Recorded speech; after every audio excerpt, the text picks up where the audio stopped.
Friday saw more protests at the Gaza border as part of the already months-long Great March of Return. At least one Palestinian was killed and 24 injured. Witnesses say Israeli soldiers opened fire when protesters approached the fence. Israel, however, says a militant tried to throw an explosive device at soldiers, adding the bomb exploded inside Gaza and injured several Palestinians.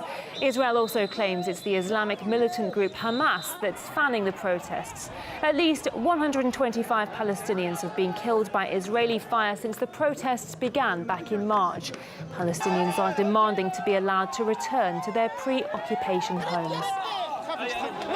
The planned demolition of a Bedouin village in the West Bank has been suspended by an Israeli court. That's after scuffles between activists and police broke out during the week as Israeli authorities moved bulldozers into the site.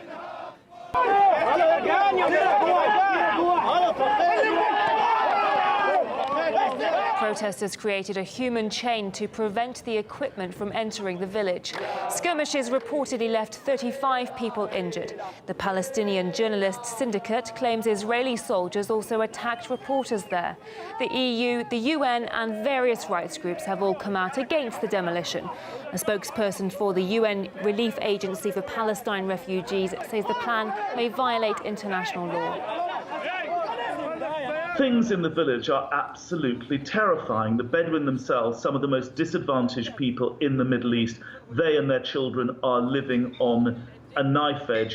International humanitarian law prohibits the transfer of the population of an occupied territory without the genuinely and fully informed consent of the affected people, regardless of the motive. So consent is not considered genuine in an environment marked by the use of threat or physical force, coercion, fear of violence or duress. So the position is very clear. What we may be witnessing could be a grave breach of the Fourth Geneva Convention, and it may amount to a war crime. The UN, the humanitarian coordinator in Jerusalem, the director of UNRWA's West Bank office, members of the diplomatic community, NGOs, the Palestinian Authority. There's been a plethora of visits to the Bedouin, but what are we supposed to do?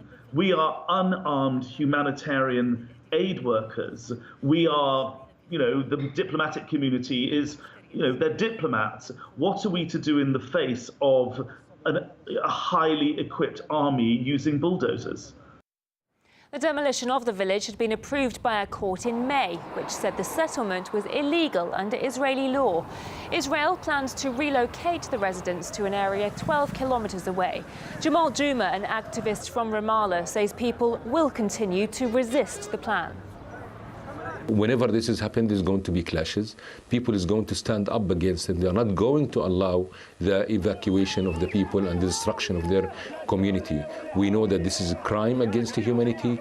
This is our rights to stay in our hand, and this is our land. We are going to defend it no matter what the price is. This is a political decision, and they know that Israel want to not just to evacuate and displace the people of Khan al-Ahmar, but there are another 24 locations that are under threat of expulsion and displacement after Khan al-Ahmar.